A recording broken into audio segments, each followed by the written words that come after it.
Good evening, Democrats. How are you?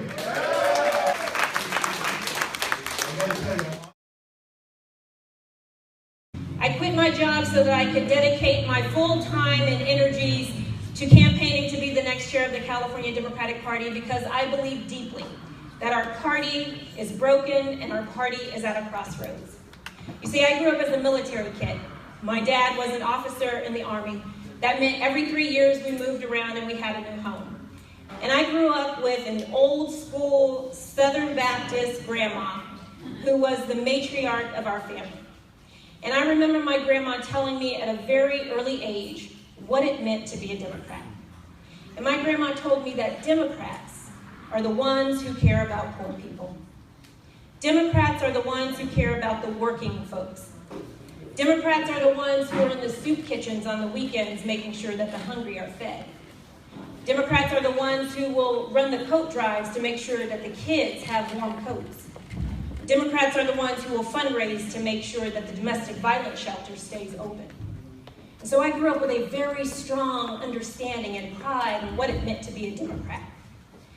And one of the things that I took away from the November 8th election is that if we really are going to rebuild this party in a bigger, better, bolder way, we're going to have to be able to facilitate difficult conversations and tell hard truths.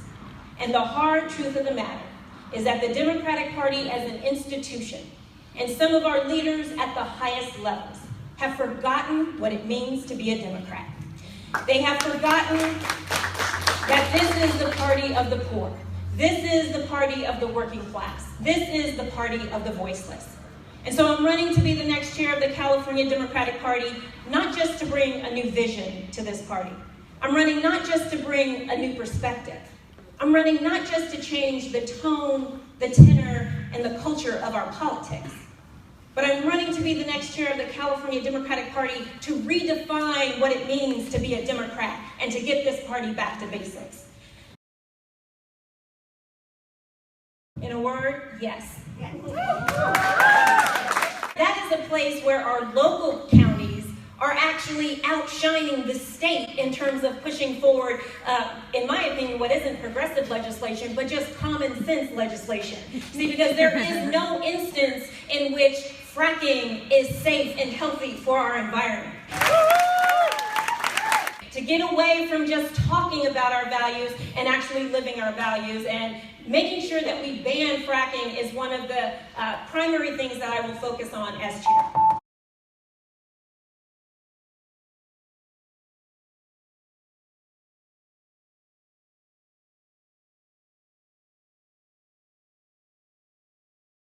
I want to make sure that we are looking at how the money is housed in the California Democratic Party. Right? So we know, for example, that Wells Fargo was one of the companies that was supporting DAPA, right? So here's a promise to you. As a first order of business, one of the things that I will do is ask for a list and accounting of where the California Democratic Party houses its money. And if it's in Wells Fargo, you can be assured that as a first order of business, we will be withdrawing every single penny and moving it into a community bank.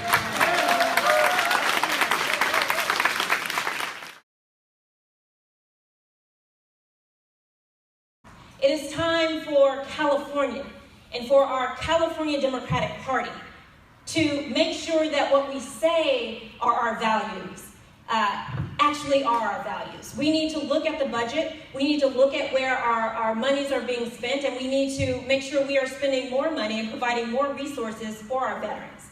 You know, a lot of the pushback that I get from folks when I talk about my campaign, when I talk about the need to rebuild this party in a bigger, better, bolder way, they say to me, well, you know, we have a supermajority in both legislative chambers, all of the constitutional officers are Democrat, we have a Democratic governor, what more work is there to be done? Okay. And so then I remind them that California is #1 in terms of homelessness. California is #1 in terms of poverty.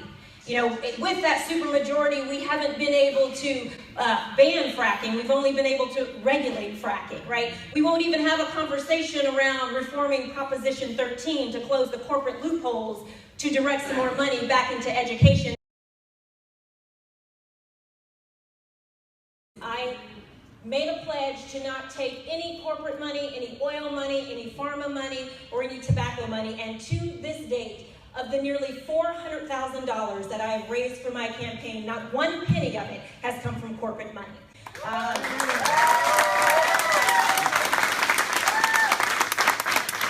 actually issued a challenge to Eric last November in San Diego to publicly show who the donors were and where the money is coming from because of this simple premise. We talk about our values as the Democratic Party. We talk about one of our values being campaign finance reform and wanting to get money out of politics. But you see, the discrepancy between what we say we want to do and what we actually do is played out in the fact that even though we have a supermajority in both legislative chambers, even though every single constitutional officer is a Democrat, even though we have a Democratic governor, we still have not been able to pass campaign finance reform here in California. And so in the spirit of not just talking about it, but being about it, I have listed every single donor, nearly 700 who have given to this campaign right now on my website. If you go to my URL, you'll be able to see all of those donors listed. To date, I don't think that my opponent has taken me up on that challenge, but I want to say this when it comes to the commitment to make sure that there's no corporate money in our party. We need to move towards publicly financed campaigns. That is a reality. SB 562, single-payer Medicare for all, will become a reality under my chairmanship. You know, the pharmaceutical industry has polluted not just our party, but this entire country. I am the only candidate in this race that can say I have never taken one penny from the pharmaceutical industry.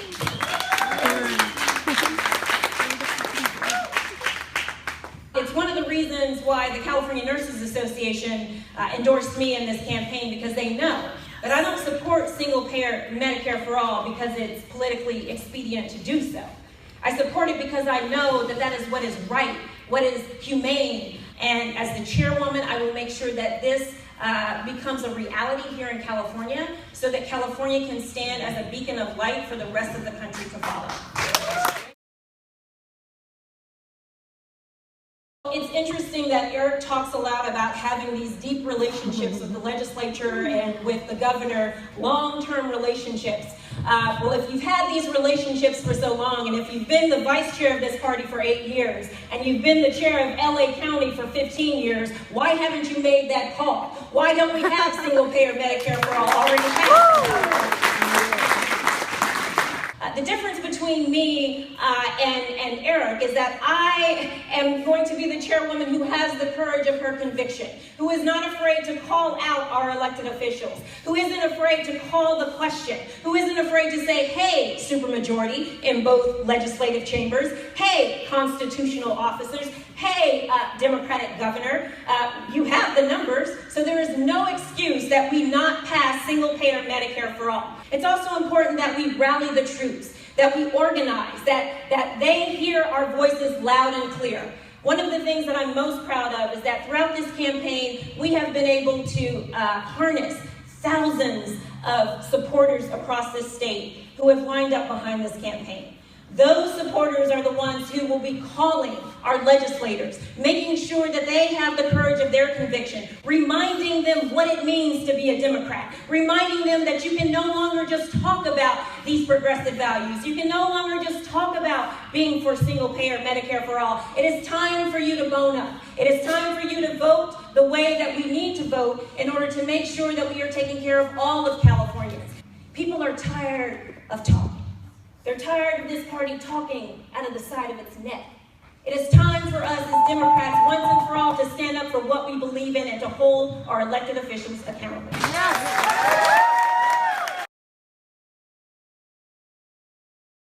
So the privatization and corporatization of our educational system has been at the detriment of our public schools. I am proud to share with you all that I have 2 school-age kids who I send to public school because I believe deeply in the public school system. My mother-in-law was a teacher for 40 years of special ed at a local public school. My husband is a teacher's aide at a local public school in the Bay Area. I have a deep commitment to making sure that our public school system is fully funded. Transitional kindergarten, kindergarten, all the way through graduate school. I will not take 1 penny from charter schools, and I have not taken 1 penny from charter schools or from anybody who is associated with charter schools.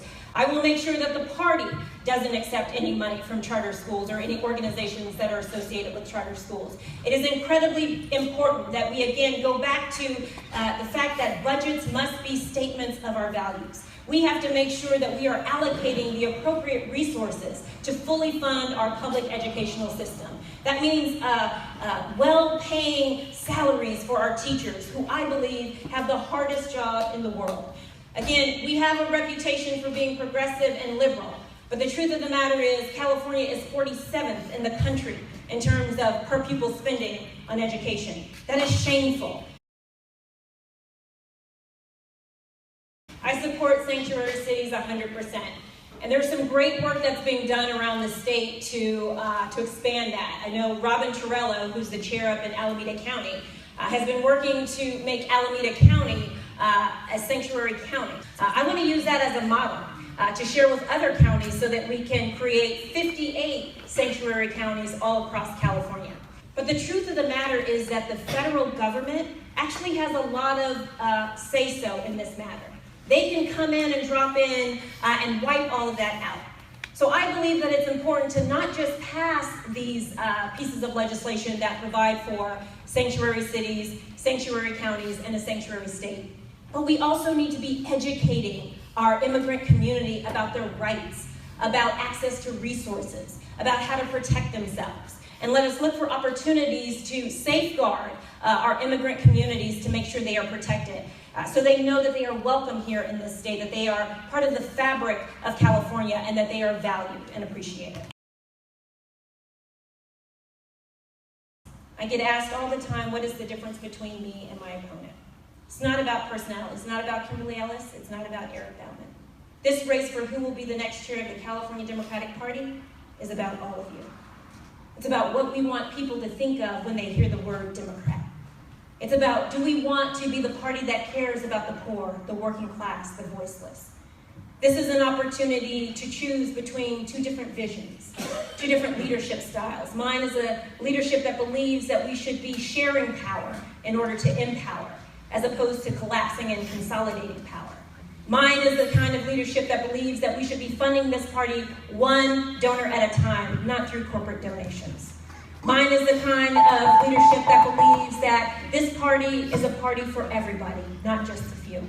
Hi, this is Tanya Singh, and we just watched Kimberly Ellis and Eric Bowman's California Party Chair debate. And let's go talk to some people and ask who they support and why.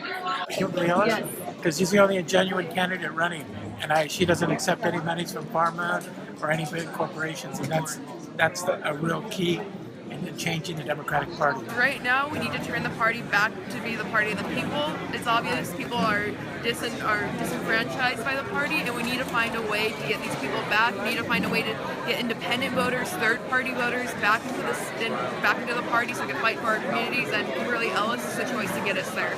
I love the passion that she brings. She's authentic. I can see the party moving forward under her leadership. And I just think she's an inspiration. So her background's solid, her financial contributions are solid, and I just think she's extremely honest, trustworthy, forward, and progressive thinker. I support Kimberly Ellis, and I think she has a great vision. One of the things that I really appreciate is that she's trying to create a strategy that's going to help other states. I'm supporting Kimberly Ellis. Sorry, I'm a little hoarse. But two reasons, transparency and accountability. I really believe our party is split in two and no one's really speaking to that. I think she did a really good job of speaking to that. Yeah, I'm absolutely with Kimberly. As we talk about all of the issues, it is true that that's not what the party does, but it takes its message. Our legislators take their cues. We have somebody who's been doing this stuff for a long time, we should be further along. If he was really effective, if he really was not sort of selling out in some areas, allowing our legislators to do that, right? Our party has not held these folks accountable, and just like Kimberly says, we have to hold them accountable. We didn't talk about it tonight, but the automatic incumbent endorsement, no. You need to be able to stand and defend your votes, especially in our supermajority state. I support Kimberly Ellis. I like her vision better. I like that she's new in terms of party leadership. I like that her donations, all of her donors are very plainly seen on her website. You know that she's got no other influences, while her opponent has not done that same thing. They all talk a good game, but I feel like between the two, Kimberly has walked the walk. She's demonstrated that she has the capacity to be a better leader for the party, whereas Eric has a lot of trials and tribulations, and he knows people, but I don't see the successes. Yeah. It's the big money versus the grassroots, right? The big money claiming that it's grassroots. Exactly. Which I find incredibly annoying. Kimberly said, oh, let's organize. Let's be 24/7, 365 organizers everywhere. And he was like, well, let's get together this center, and we'll have the activists as one little group, and we'll have the corporate people as another group, and we'll have the philosophers, and we'll all figure it out together in this little cloister. I mean, that is that kind of centrist establishment thinking. This room was clearly for Kimberly Ellis, and I thank United Democrats of the San Gabriel Valley Club for hosting this event in El Monte, and thank you.